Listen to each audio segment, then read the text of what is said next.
Okay, so sometimes I journal, and I'm gonna share my journal entry from today.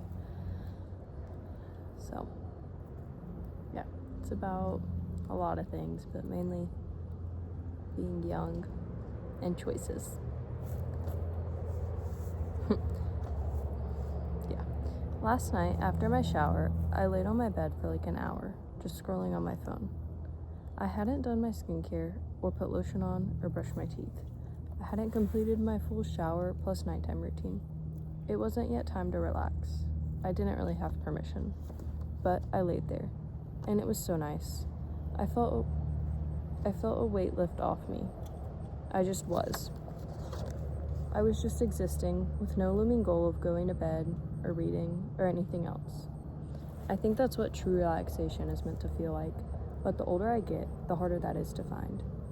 Even when I do routines that should relax me or have relaxation planned into them, when the time comes, I can't or I don't find myself I find myself watching a how-to video, self-help, or researching future colleges. I think that's why so many people in their 20s are so stressed all the time.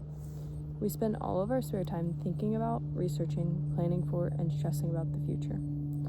Though I don't necessarily think it's fair to blame us. I don't think this worry, concern, or anxiety about the future will go away unless we choose a path and ride it out.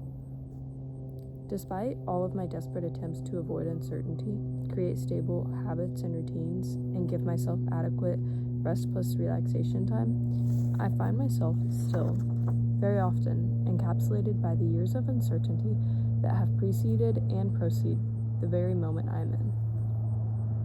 I have found that believing in God does help bring some certainty into all this, but if you are being real, which I prefer to be, God doesn't make choices for us. So I'm still, nevertheless, sitting in a pool of uncertainty. Being young is so weird. At first, the endless possibilities of life, if you believe yourself to have access to them, are so exciting. The prospect of an uncertain future is invigorating. And then, when the prospect becomes reality, you realize you do actually have to make a choice, and you could even make one you may regret. It's paralyzing.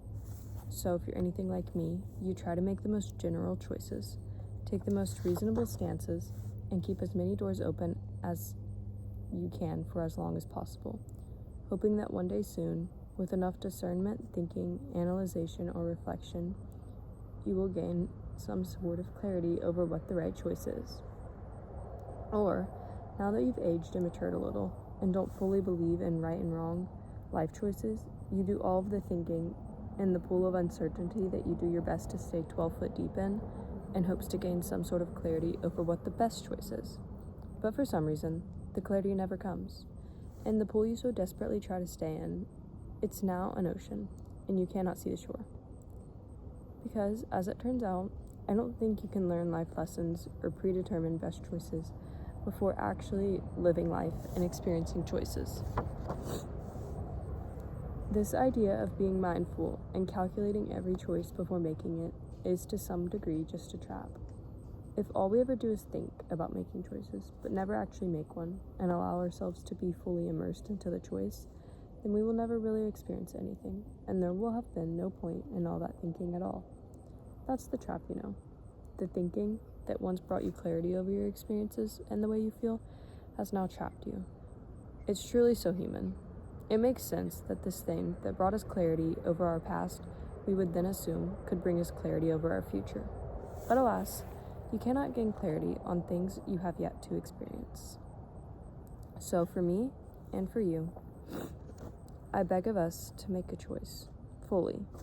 Commit to it 100% and experience it.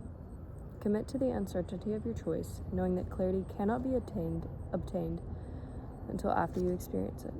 And allow ourselves to find freedom in that, and knowing that the only thing we can truly be sure of is our present moment. Though, as we know, our present moment is often tainted by our lack of direction and inability to simply make a choice to commit.